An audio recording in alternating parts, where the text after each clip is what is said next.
Welcome everyone to our final installment of our Center for Professional Development Week webinar series. We're glad that you could join us today, and hopefully some of you may be listening to us at home, and we thank you for your loyalty on this wintry day. My name is Kelly Williamson, and I will be introducing our speakers and telling you a little bit more about this week. For those of you that may have listened to some other webinars in our series, a lot of this will be repetitive, so there will not be a test afterwards, so you're free and clear with that. Today's webinar topic is the 6 domains of knowledge for higher education leaders, and it's presented by the SUNY Academic and Innovative Leadership Institute, otherwise known as the SAIL Institute. The session is presented by Dr. Jason Lane, Founding Executive Director of the SUNY SAIL Institute, and Carolyn Matisky, Assistant Director of the SUNY SAIL Institute. Just wanted to go over some housekeeping items for you. Just a moment. You are muted upon arrival, so please direct any questions you have to the chat box. I will also be monitoring the question and answer feature, so if that's something that you're more comfortable with, please feel free to enter your questions or comments in there as well, and I'll sort of be co-piloting it for Carolyn and Jason today. We will also be recording the session. It's recording now, and we will be sharing it on our CPD YouTube channel. And if anyone else has need for an MP4 download or another form, just let us know. Just a little note about the chat. So we're really excited this professional development week. It was our first time doing this, and we had over 500 participants. And so thank you all for supporting us. This week, we really partnered with vendors, our partners, and friends to present these webinars on really a few topics of growth and development. It came out of a discussion we had when we were tossing around some strategic initiatives and planning a roadmap about, what are the opportunities that exist for our campus colleagues, and, what is that concept of professional development?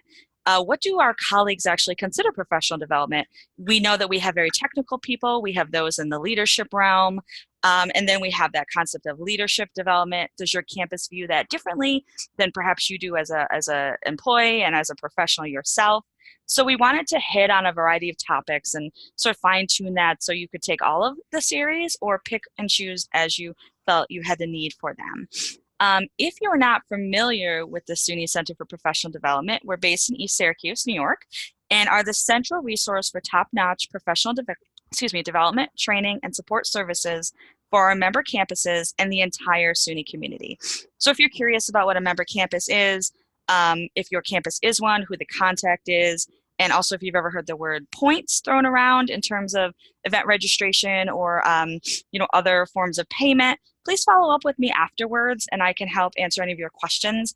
I did put my email address in the chat box, so you should be able to find that. But if not, it's kelly.williamson@suny.edu. We're happy to help. Just a few other notes about the CPD. Since we are the central resource, we also have a portal where you all signed in and registered. So thank you very much for that. Next time you pop in, it'll be super easy because it'll be authenticated for you and all your preferences are already saved. You can also sign up for any upcoming SAIL activities and programming in here as well. And with that, you may have seen our calendar. This is just a snapshot. We wanted to let you know that if you go to our website and find the calendar, if your campus is already sponsoring professional development opportunities for the spring, or maybe let's say the summer session or the fall of 2019, depending on how your campus is run, please check out our calendar. If you have an upcoming need that you don't see, let us know and we will see if we can fit you in or arrange that for you. 2 other notes, we'll be sending out a blanket evaluation sometime either today or on Monday. Please give us our feedback. It's 1 survey for the whole week. So the more information, the better, especially for upcoming topics. And we're also giving away 3 SUNY CPD prize packs, as well as SAIL is offering up as a giveaway a complimentary one-on-one executive coaching session. So there's no need to do anything else to win. All registrants are automatically entered, and we will be following up with the winners next week. I'd like to introduce today's presenters, Carolyn and Jason. I'm going to abbreviate their biographies, but you can find the complete edition on our webinar microsite. So Professor Jason E. Lane is the founding executive director of the SUNY SAIL Institute. He is also the interim dean of the School of Education at University of Albany. He has an extensive experience leading multi-campus transformational change initiatives in higher education and is a recognized expert in system thinking and development. An award-winning author and invited speaker, Dr. Lane's scholarly expertise focuses on the leadership and governance of higher education, particularly as it relates to the emerging relationship between higher education, policy and politics, and globalization. He has authored numerous journal articles, book chapters, and policy reports, and has published 12 books, including Academic Leadership and Governance of Higher Education, Higher Education Systems 3.0, Multinational Colleges and Universities, Leadership and Administration of International Branch Campuses, and Building a Smarter University. Previously, he served as the chair of the Department of Educational Policy and Leadership at the University of Albany. He also served as deputy director for research at the Nelson A. Rockefeller Institute as government, as well as the vice provost for academic planning and strategic leadership and senior associate vice chancellor for SUNY, where he is responsible for the development and implementation of academic, economic, global, and leadership initiatives across the system. And that's just the abbreviated version, folks. And now we have Carolyn Matisky. Carolyn serves as the assistant director of the Sale Institute. Prior to this, she worked at the Research Foundation for SUNY as their learning and development manager.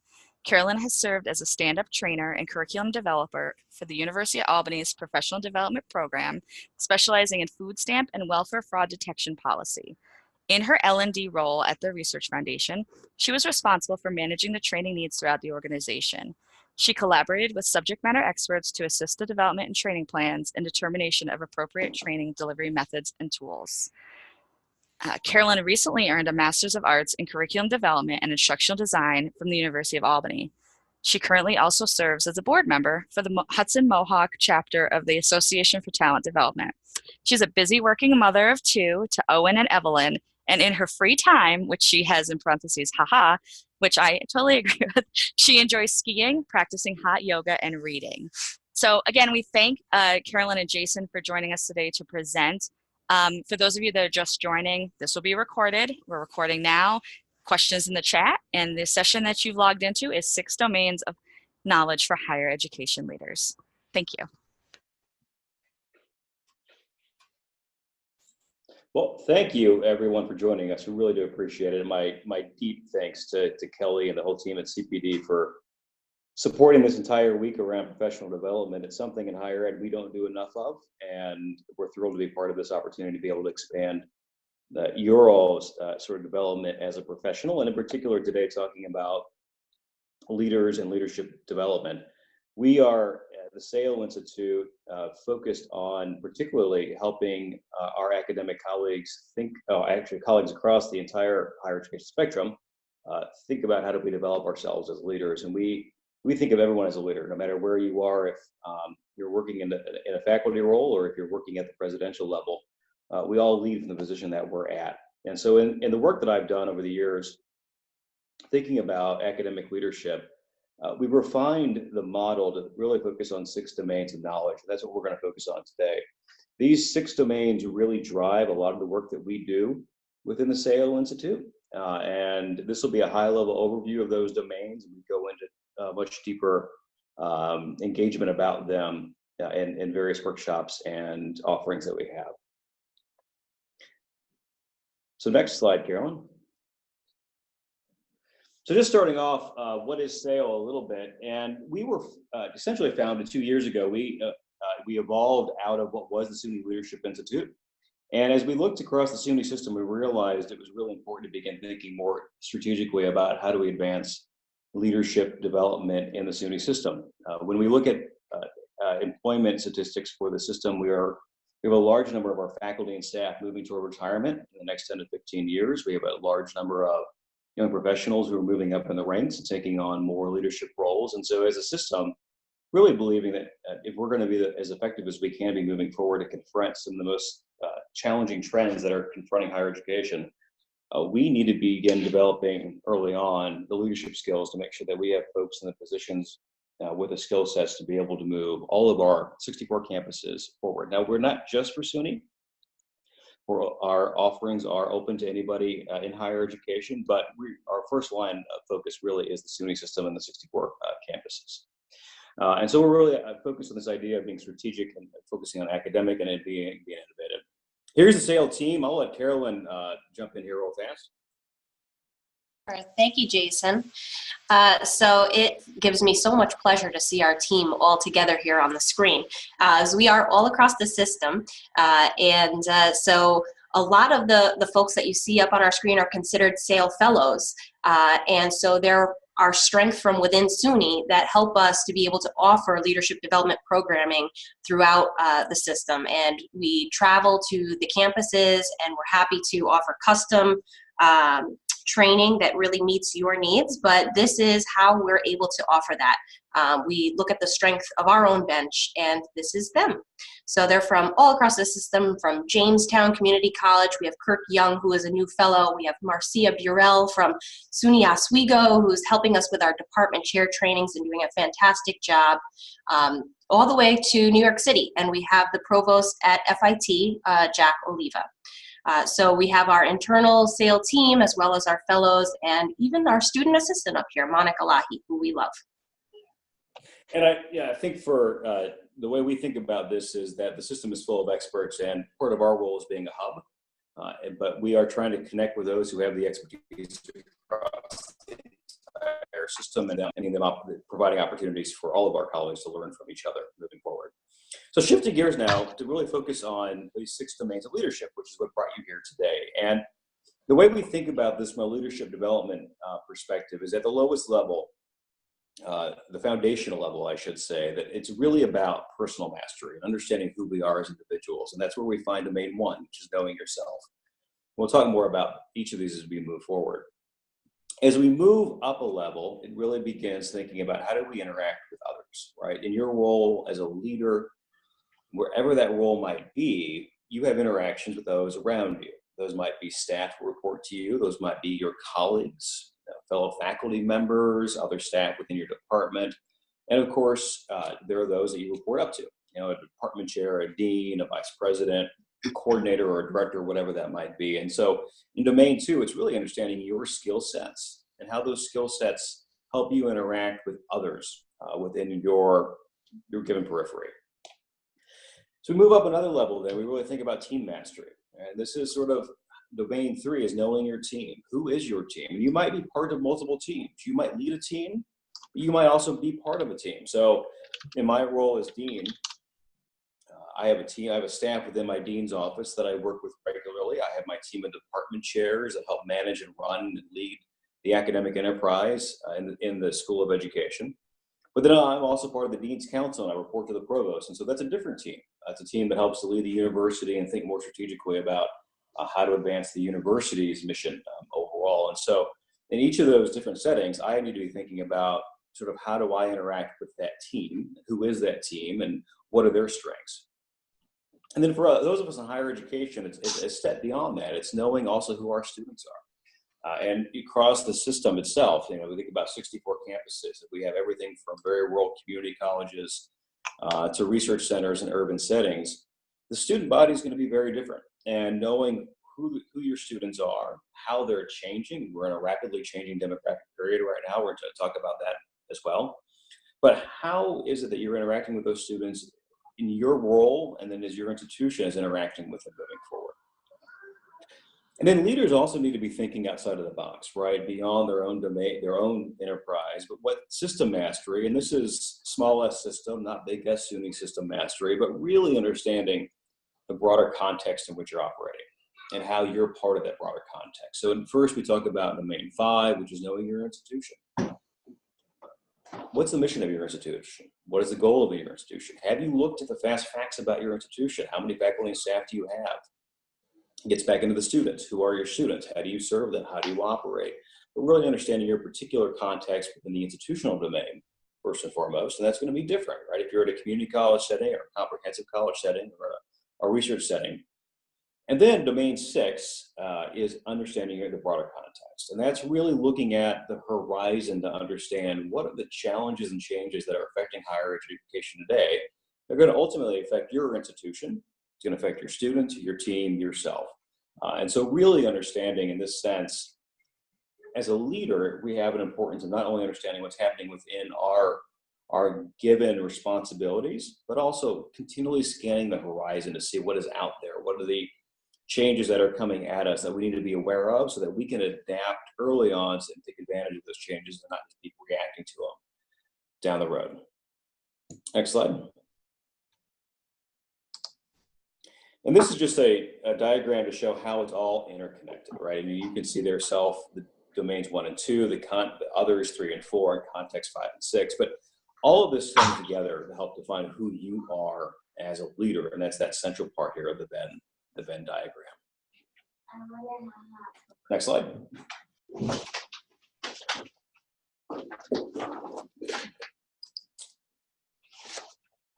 And so we have on our website, sunysalem.org, you can go and download a description that we've written about the 6 domains of knowledge. And here's our handy infographic that is in a very shorthand describes what each of these 6 domains are. So you can print this out and put it up on your wall so you can look at it every single day to remind yourself about these 6 domains. And that's all available for download from our website. But now we're going to get a little more depth about each of these domains.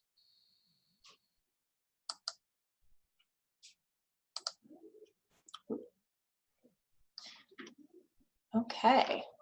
So we wanted to start out by asking you, and we'll ask you to put your answers in the chat feature here within Zoom. So what is the most critical leadership challenge that you are facing?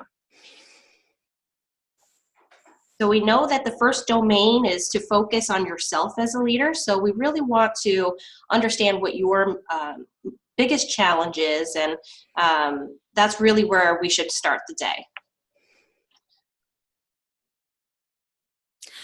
Okay, Carolyn, I see you have a first answer. Okay, they're coming in. So the first answer is letting others lead, excuse me, because oftentimes you find you could do everything better yourself. Right? Do you just want me to list all of them for you? Sure. Good. So the other one would be micromanaging from other higher ed leaders that are in your administration. So it stifles the leadership on the front end. Then we have two managing topics. So one is managing change throughout the organization, and then managing colleagues who have different agendas or ideas. Oh my God, they're coming in fast and furious now.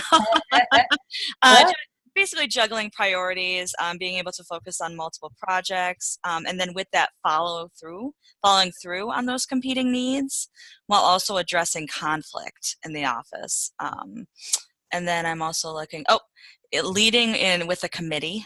That's also big, and also keeping conversations productive. Just to note, as these are coming and doing more with less, I know at some point we're going to be doing less with less. I think it's always the mantra is doing more with less. To say, these are great points, and we're not going to be able to cover each and every one of them today in this session, but certainly we're going to address some of them. A couple of things to keep in mind. There's a book out there called Having Crucial Conversations, and we do some workshops around that can be very helpful with having constructive conversations with individuals, particularly around controversial topics, whether that's working with a faculty member who is not as productive as you might think they should be, being on a committee who have different agendas, and how do we bring all those agendas together, or even working with your supervisor who may be micromanaging a bit. How do you have constructively crucial conversations and not ones that quickly go awry? So crucial conversations, and Carolyn's an expert in that. Another book that might be of interest to some is written by Deal and Gallows, and it's called Reframing Academic Leadership. And that's a book that has driven a lot of the content that we provide. It's really about reframing different situations, and they particularly, the first book was Crucial Conversations, right, Carolyn? Yes. Mm-hmm. So Crucial, CRUCIAL Conversations.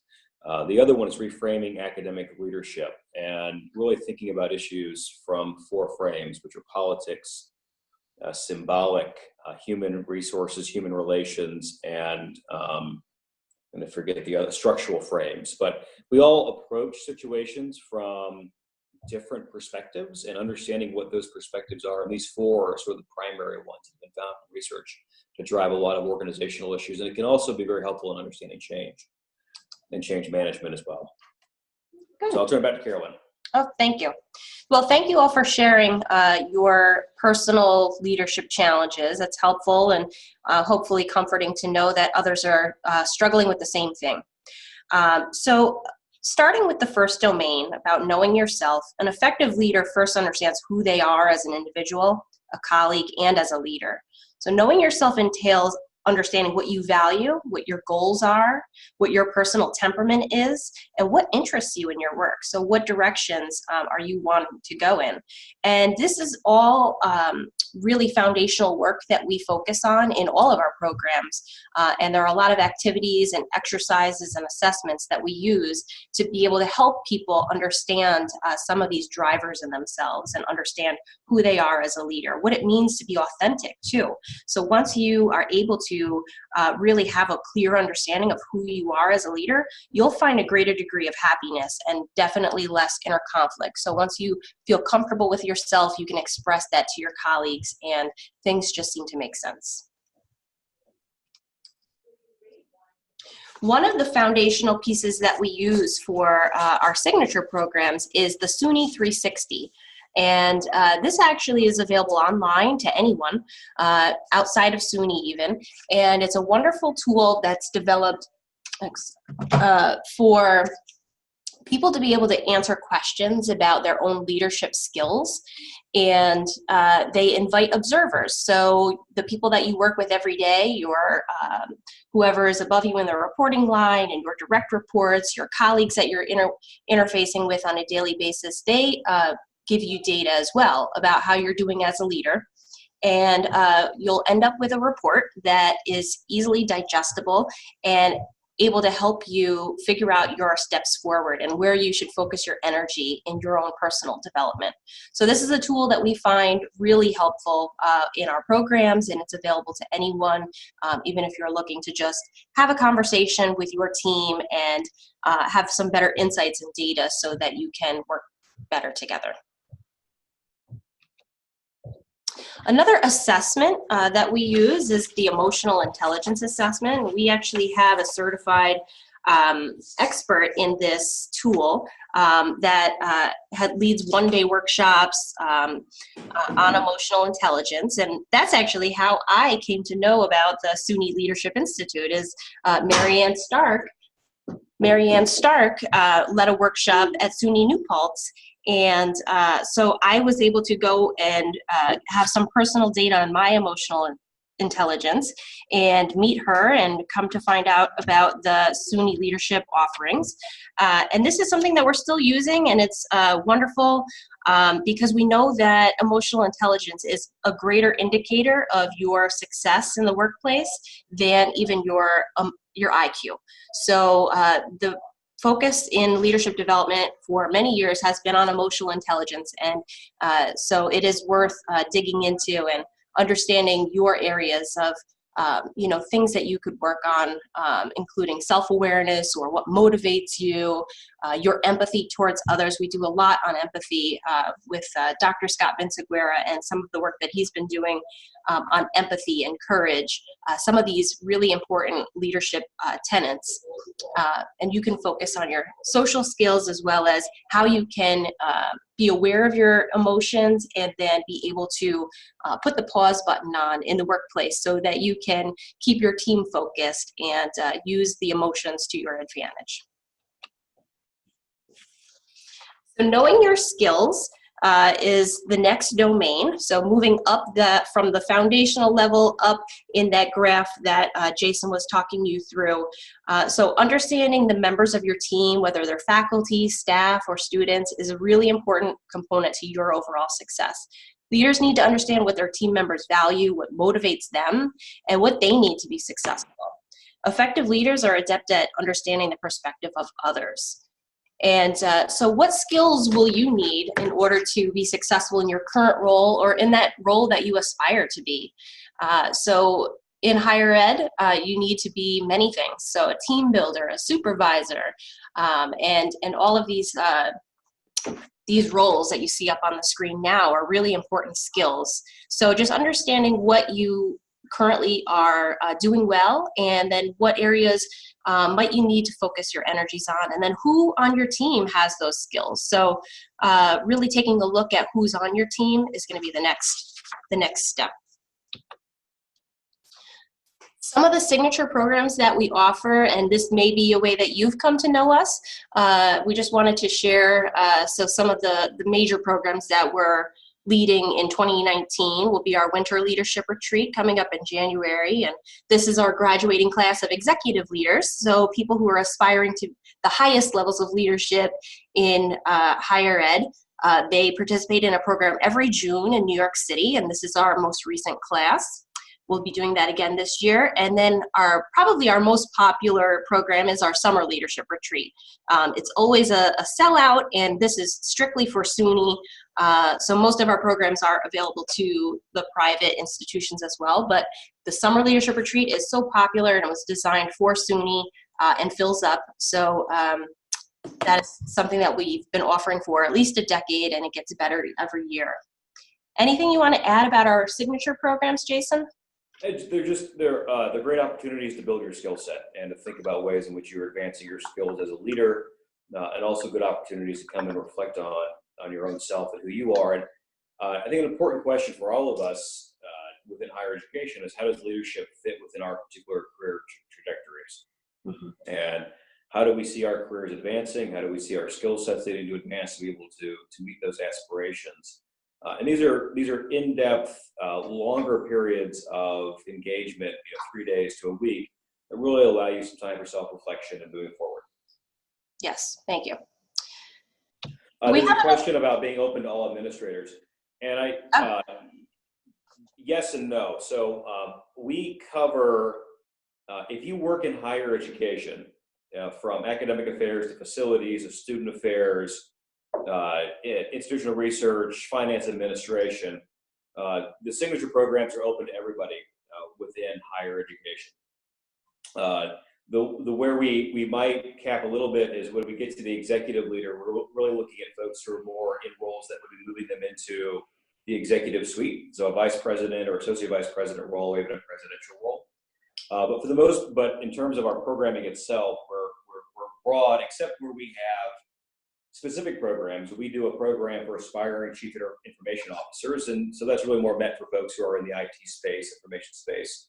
And we're working on a program for folks who are facilities planning, and so our facilities and physical plant folks, they might be more aligned for that. But a lot of our programs are open, they're more agnostic to the particular role you play. Great. Thank you, Jason, and thanks for answering those questions. So we have a question for you. What is your campus team's most critical leadership challenge currently? And we're asking this question because we're moving along through these domains, and the next domain is about knowing your team. So we want to know, what's your team currently facing? What are some of those challenges that are holding you back from being high performing? And you can put those in the text box again, like we did last time. Like communication, I'm seeing coming in, incorporating students to participate in programming, which is definitely interesting. Time management, it's always a big one, right? Low morale, that might have something to do with the changes in leadership at higher levels, and also your student engagement, right? Consistent leadership, yep. Mm-hmm. Yeah, so the members of your team, whether they're faculty, staff, or students, they are the most important pieces of your success. And leaders really need to understand who's on their team, what their strengths are, what they value, what motivates them. And for you to be able to have that understanding of others is really going to propel you forward and move your whole team forward. So we do a lot of work with teams. And we're happy to go to campuses and work directly with your team if this is something that you're able to add into your plan for the next year. We've offered a public workshop that's been very popular called Leading High Performing Teams. And we have gone to New York City and to Albany and to Syracuse and even now to Geneseo, a little further west, to offer public workshops on this topic. And just know that if you see something that comes out of the SAIL Institute, we are happy to come to your campus and deliver that program without your team having to travel. So a lot of work we do does center around teams and helping them to have better understandings of who's on their team and how to get them to communicate better, and understanding what is in their way of success. So one of the tools that we use is the DISC assessment. I'm hoping that some of you are familiar with that because it is a wonderful tool. You'll see we've got a poster of the 4 areas of the DISC circle, and this is from one of our events where everyone came up to the poster, and once they had their where they fell on the circle, they put their initials on the DISC map, so they could really have a clear picture of who's on their team. And you can see right on this poster what motivates them and some of their tendencies. So anybody above the top, in the top half of the hemisphere, they want fast action. They want to move quickly and make decisions, and they are bold and outspoken. While the people on the bottom half of the circle are more calculated and careful and want to really think through decisions and have time to process. And so there are a lot of other dimensions to DISC, but this does keep it very simple for people to understand who at a glance is on their team and how they can work better together. So we have lots of exercises that we can do with them to get them to have discussions and work through problems. And once they understand what motivates them and just their style preferences, it really opens things up. And you'll see here, this is Scott Vinciguerra, and he's doing probably his signature piece on helping teams move forward and understanding teams that have a sense of psychological safety and teams that have more fear. And so helping people move their team from more unhealthy climates and cultures to the healthy teams, people that to have your team members want to be on your team and produce and perform for you. So some people were talking about having low morale, and that's really important for team leaders to be aware of, and how to move their team when they're stuck to have a better culture and have people want to come and do their best at work. So we wanted to show off some of the other team programs that we've been offering. And Jason referenced our CIO Leadership Academy. This was our original graduating class. And we've had another class since then, and we're now enrolling our 3rd Academy participants now. So this has been wonderful work where this is SUNY helping SUNY, and we have many of our mentors in there helping their proteges who are from all different campuses and even beyond SUNY. So we have a great time throughout the semester from February through May with our CIO leaders, people who want to be in those upper levels of leadership in IT at their campus.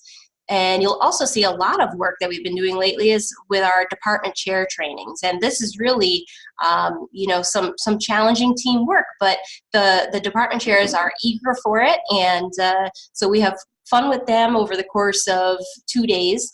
And even go to campuses and deliver a one-day workshop for, campuses that will have many department chairs that they want to go through this training. So they're available publicly, and then also we come to campuses and do a lot of this team building work with them. So I would like to shift to the next domain, which is about knowing your students. And this is really an area that Jason has much more experience being embedded in a campus. So I'm going to pass it over to him.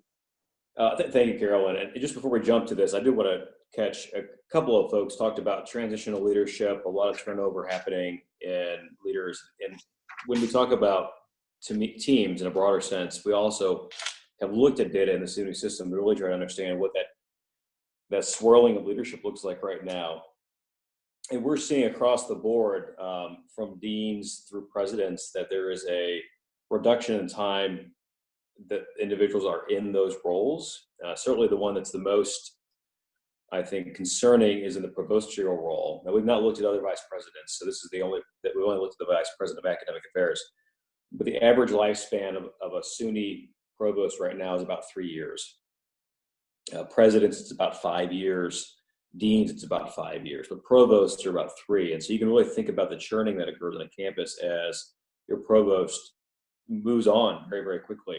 And so part of what we try to encourage with the development of department chairs and deans is having a very strong academic staff that is leading the academic affairs division. We can think about that for all of the divisions across the university, but they can keep the momentum going as that churning occurs at the provosterial level. But it has created, will continue to create real challenges for universities over time as we see those individuals evolve and revolve, actually.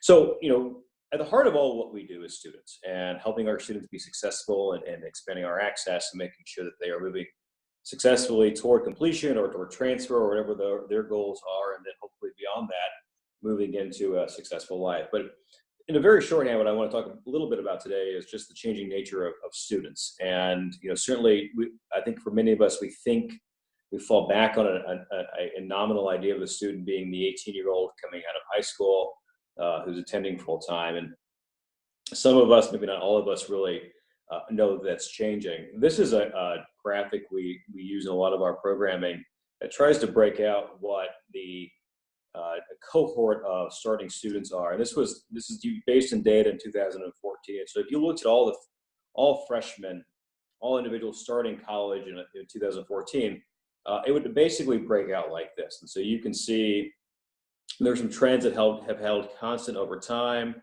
The female numbers have hovered around the upper 50s. Sometimes they're up to 57, 56. The data, it comes from a variety of sources. It was put together by the Gates Foundation, but pulling on IPED's data and some other sources of data to put this together. And we can share that as well. If you look at look back there as well. So just, looking here quickly, at the age, those who are, 55% of our student body is under the age of 21, but that also means 45% are over the age of 21. And so you can see here, 18% of students, this is across all the U.S., all your institutions are going to vary from these national norms that started that year. So that we're 18% of students basically were over the age of 30, nearly 20%. If you look at, nationally, the numbers in two-year colleges are much larger across the board. But if we look at just those who were starting at a two-year college in this given year, it was about 40% started at a two-year college and 62% started at a four-year college. And when we look at race, and I think this is a really important one, we're really close to being higher ed nationally is close to being a minority majority perspective. So 56% of all students were white. 44% were non-white, and we're going to see that changing much more rapidly of students coming out of high school. I'll talk about here in a minute.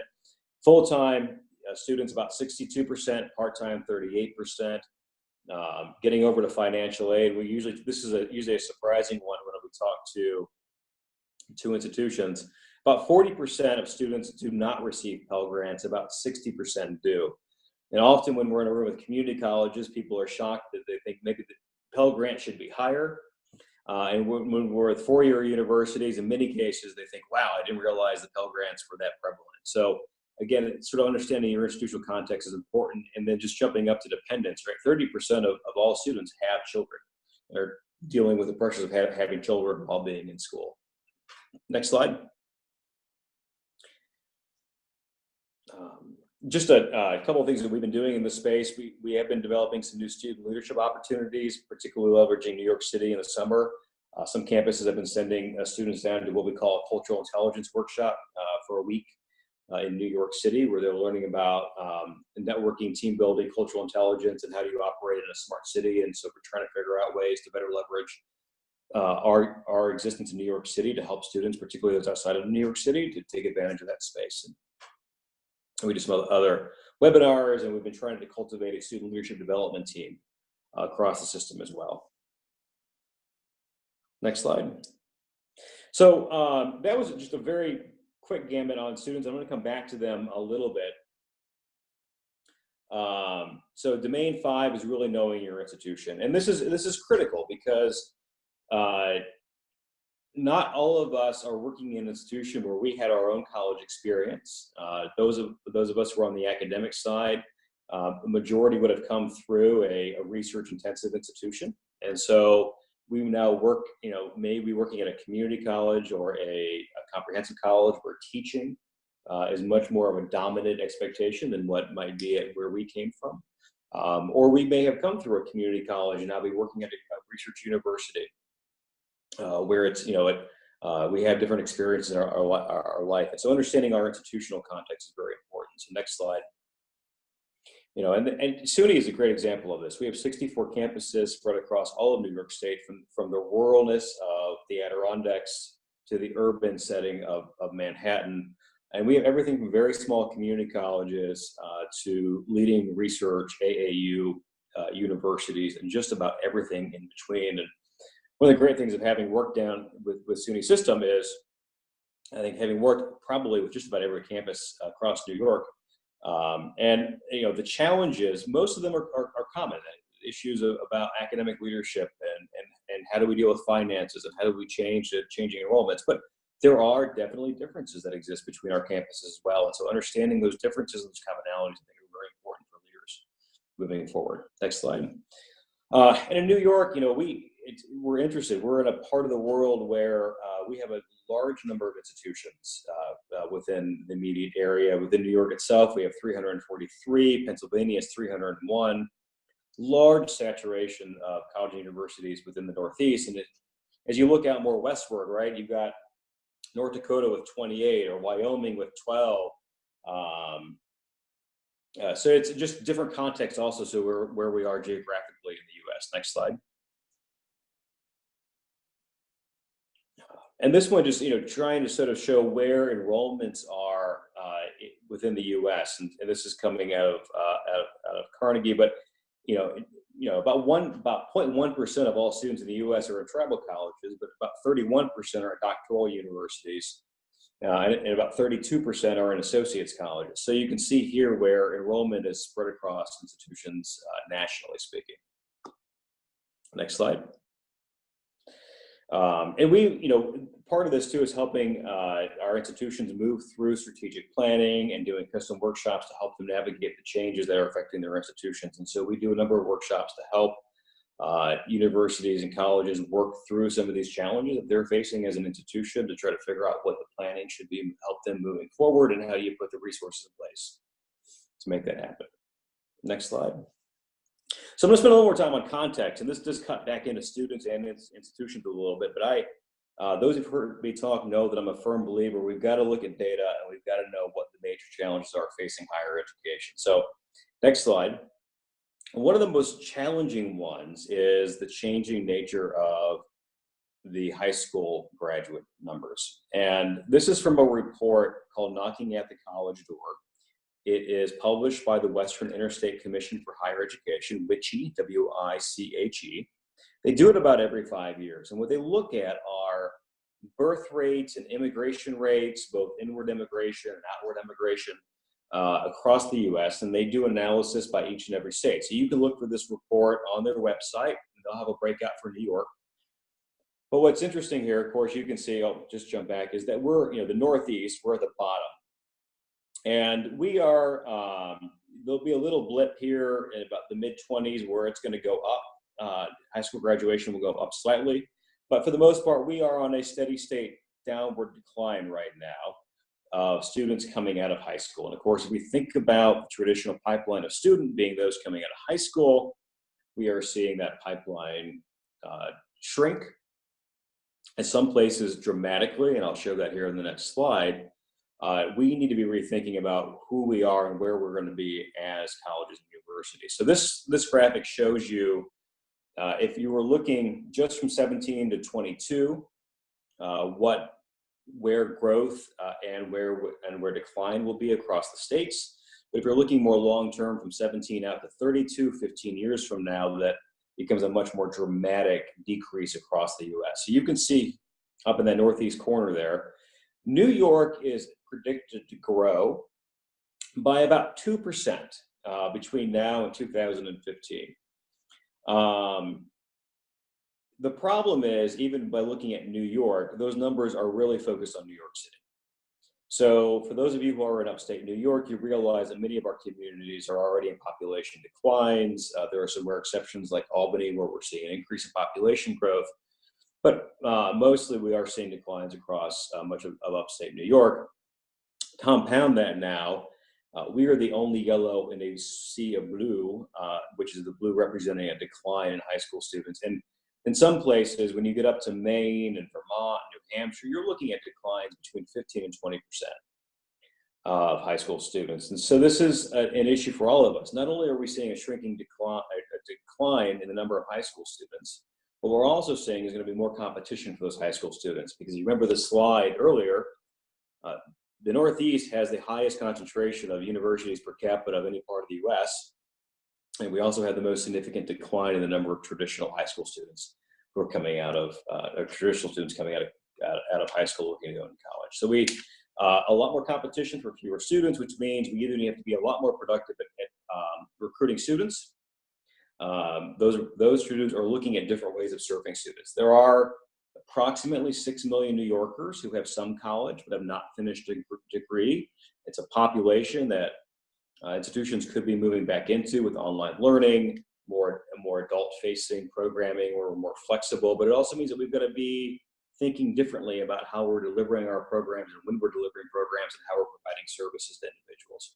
Next slide. The other aspect of this is even within our high school populations, and this is not every single community, but this is looking nationally, and particularly in New York City, where we're seeing the growth of high school graduates. We're seeing a rapidly diversifying population. And so that blue bar there in the middle, the one that's shrinking, is the white population. But where we really, in the yellow bar, is the Black African-American population, which is about a steady state. We're going to see nationally about the same. But the green bar is what's most interesting, and where we're seeing most growth is in the Hispanic population, particularly true for New York State.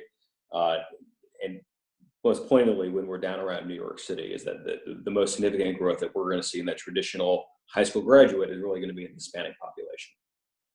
Next slide.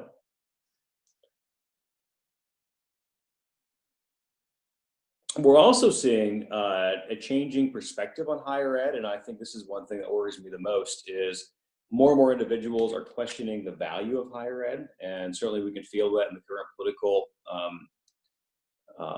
episteme that's around us. But and we're seeing a significant breakout between Republicans and Democrats, where Democrats are seeing college more as a smart investment. Republicans, independents are being more skeptical about what the value of higher education is. And I think for those of us in higher ed, one thing we need to be more cognizant of, we need to do a better job of telling our story about why we matter. Not just give us money because we are important, but we really have to do a better job of articulating and demonstrating the value of higher education and the learning that occurs in higher education.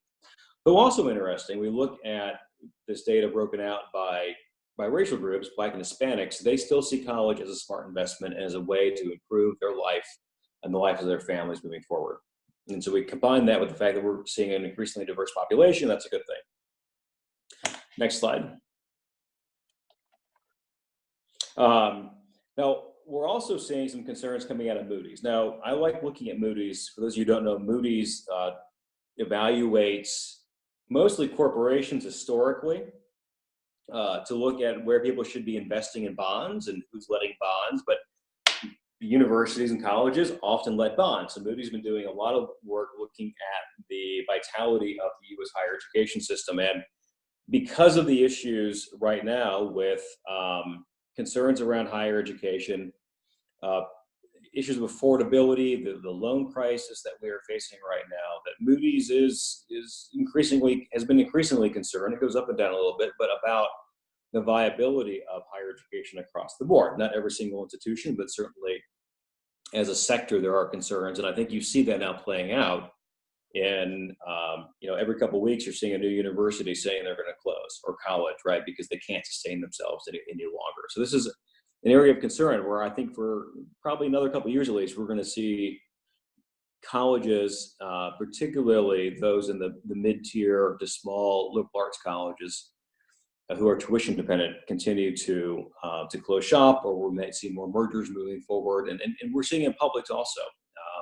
Wisconsin, lots of instability right now in terms of higher education and elimination of programs. Georgia, we've been seeing mergers of public institutions. So this is, there's a reorganization that seems to be happening across higher ed nationally right now. Next slide. And part of it is, we look about the issues of wealth, and just very quickly to show this, the issue is, here we talk about the 1%, but I just demonstrate this. If you look to the far left, 1963, that spike at the end is the 1%, the 99th percentile. And you can see the 50th percentile was making about $40,000 a year. Now these are all, the data here is all normalized 2013 dollars. If you fast forward to 1983, your 50th percentile jumped about 80,000 was their income, and the 1% was still making a significant amount more than that, but not significantly so. But when you jump to 2013, the median household was still making about $80,000 a year. All right, so you think about that from the middle class was essentially still making the same as it was in 1983 in relative dollars, whereas you can see the massive movement of wealth toward the 1%. So for a number of our students who are coming out of households who are middle income, the cost of higher education is becoming so much more out of reach for them, which is in part leading to the loan crisis that we're having right now. And for a lot of families, particularly post-recession, really beginning to look at the value of higher ed from an affordability perspective. And I think that's an advantage for our SUNY institutions, particularly for in-state tuition and our new online out-of-state tuition. The affordability of our tuition relative to many competitors is very, very good. And just if we go to the next slide, to look quickly, when you break this out by ethnicity, right, the wealth gap, what this shows on the left is essentially white families have 12 times the amount of accumulated wealth as African American families. And so again, when you think about being able not just to rely on your paycheck, but to be able to go back into your savings to be able to afford higher education, generically speaking, it's going to be much easier for those in white families who have accumulated wealth over time than it is for African American families. Very similar for Hispanic, where we see the white family wealth 10 times greater than the average Hispanic family wealth. Next slide. I'm going to move through this kind of quickly, but the issue of food insecurity, we all know this. This has been a big concern for SUNY lately. We're all required to have food pantries on our campuses, but a larger number of students than ever who are first generation, who are coming to our colleges, who are homeless, who have significant food insecurity issues. And you think about how that impacts learning. You're sitting in a classroom thinking about where your next lunch or dinner is going to come from, or where I'm going to sleep tonight. How much learning can really be happening in those classrooms? And so it's becoming more and more apparent for universities and colleges to have to be able to providing some of these social support, to be cognizant about how these are affecting our students. Next slide.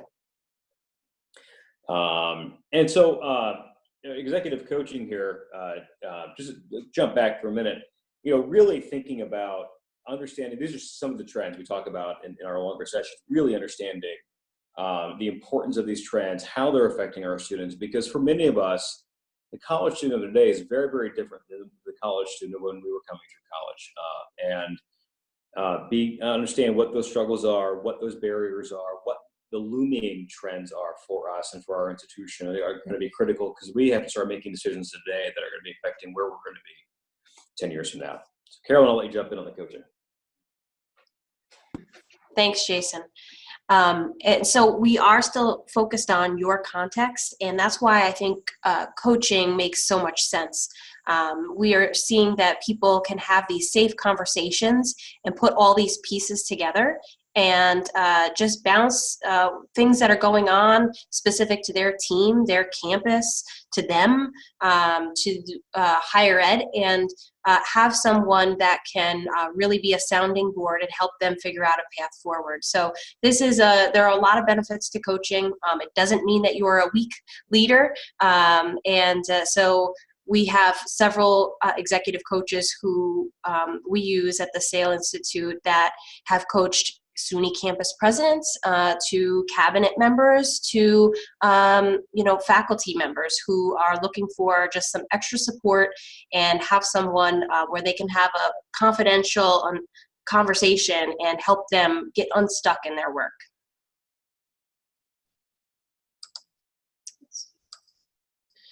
So another resource that's available to you is all of the great writing that we've referenced in this article on 6 domains of knowledge. So this is on our website, and you'll see a number of blog posts that we've added. Some of our fellows have written pieces there, but these resources really will help you dig a little bit deeper in the context of higher education. And so there are a lot of them that will offer daily emails or weekly emails, so you can stay current and relevant in higher ed, and really know what's going on. And I would just to say this too. Inside Higher Ed is a spin-off, the Chronicle of Higher Ed, both of which I think are vital resources. But if you haven't already, I would sign up for their daily emails. Inside Higher Ed is free across the board. Chronicle, many of your institutions likely have memberships via your library for the Chronicle of Higher Education. It's a great way to stay abreast of the issues that are happening in higher ed daily. It's pretty much what I do, and part of my morning routine is reading the headlines from Inside Higher Ed, the Chronicle of Higher Ed, just so that I know what's happening in our industry every day. Mm-hmm. Mm-hmm. So I want to ask another question. So hopefully you're still engaged here. We're almost at the 1 hour mark, but we want to make sure you're thinking about, putting all these pieces together. And what do you think after hearing all of the data and trends? What are the critical issues that your institution is going to need to deal with in the next year ahead? So let us know and put something in the chat there. And as you do that, we just want to make sure that you know how you can get involved with the SAIL Institute. We mentioned our signature programs, and we would love if you nominated a colleague or even yourself to participate in one of those programs. We're available to come to your campus for any sort of team training or support that you need. We are looking to expand our panel of fellows too. So if you have an expertise in something, certified in some sort of assessment, something that would help your SUNY colleagues at large, we would love to meet you and speak with you. And you have opportunities to write for our higher ed Leadership Lens blog post, or maybe even lead a workshop. So we would love to meet you and let us know what your area of interest and expertise is. So send us any ideas that you have too about offerings that you'd like to see us expand our offerings with. Just noting here a couple of the comments we've seen. Of course, change is a constant, and folks again talking about this, and I think it's gonna continue to happen. Part of it is for leaders to not get caught up in the constant change, and I know this is always a struggle, but figuring out institutionally how the institution is moving forward, or how your unit will move forward, and creating a plan for that, so we're not always responding to whatever the higher up directives are. Certainly we need to be all hopefully swimming in a similar direction at our institution, that as presidents change, they come in with new ideas. But the great thing about higher ed is that so many ways we can direct our particular units and keep them moving in certain directions, even as we're also sort of trying to respond to the higher up. Often that means doing that with limited resources. That's more the constraint these days. And I think that gets into, someone else talked down here about to offer programs, short-term courses, attracting more non-traditional students. Thinking more about the values of higher education and what we have to offer, and not being constrained by the traditional degrees that we are so often focused on. One of the, I think, biggest threats to higher ed today is really losing the monopoly on the academic credential. And certainly as we see how a lot of employers are now looking at hiring people without a college degree, but because they have certain skill sets and they have the particular types of knowledge that they might need to be successful. We see this a lot in the tech industry. But I think colleges and universities need to be thinking more about non-traditional programs, micro-credentialing, but the overall learning ecosystem that can continue to keep people engaged, not just in a particular degree program, but in professional development and types of trainings that will sort of indicate to employers what skills they are developing over time. And the way I think about this is thinking about different on-ramps into our learning ecosystem. And somebody might come and take a workshop or a seminar, but perhaps then they want to move into a certificate program after that, and then maybe that certificate program will lead them to an associate's degree or a master's degree. And then the School of Education, we've certainly we've developed a community college leadership graduate certificate focused on individuals who are interested in leadership in community colleges.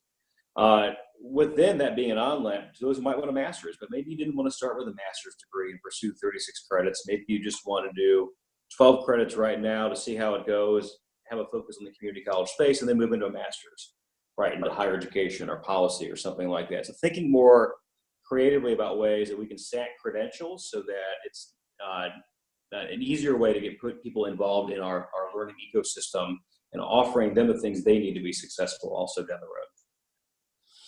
So I think we've come to an end, Carolyn. We're at the hour. There's a lot of great questions here, and I think certainly the idea of motivating students, we could talk about that for a while, and how do we increase employee retention. And as we think about ways, all these are questions that we need to be thinking about collectively and working together, and we hope we'll have an opportunity to talk more with you about these at an event ahead. Mm-hmm. And if you'd like to be the first to know about programs and offerings, events that will be organized through the SAIL Institute, I would encourage you to visit our website, sunysail.org. And if you scroll to the bottom of the homepage, you can click a button to sign up to receive our emails. And we really try to not spam people with too many messages and keep things streamlined. So please sign up and you'll be the first to know about opportunities. Right on our website also, you'll see our higher education leadership lens. So the basis of the workshop today was the 6 domains of knowledge, and that's just one of the many blog posts that is available to you. And I would encourage you to, check out our library and share those with your colleagues. You'll also see some on-demand webinars. So other webinars that we've led in the past that are available, you can just easily view them at your convenience. So I want to thank Jason for his amazing insights and grounding us in these 6 domains. And we couldn't do it without you. We're very lucky to have you directing this institute for SUNY and beyond. And thank you, everyone, for joining in and taking the time to focus on your professional development this whole week. Yeah, great. Thank you all. We wish everyone a great day. Awesome. Thanks, Jason and Carolyn. A reminder that this will be on our YouTube, and I took everyone's info down if you had a question and we didn't get to it, or you requested some follow-up. So we'll be sending that to Carolyn, and she will be reaching out to you, hopefully. So thank you. Have a great weekend. Thanks, Kelly. Bye.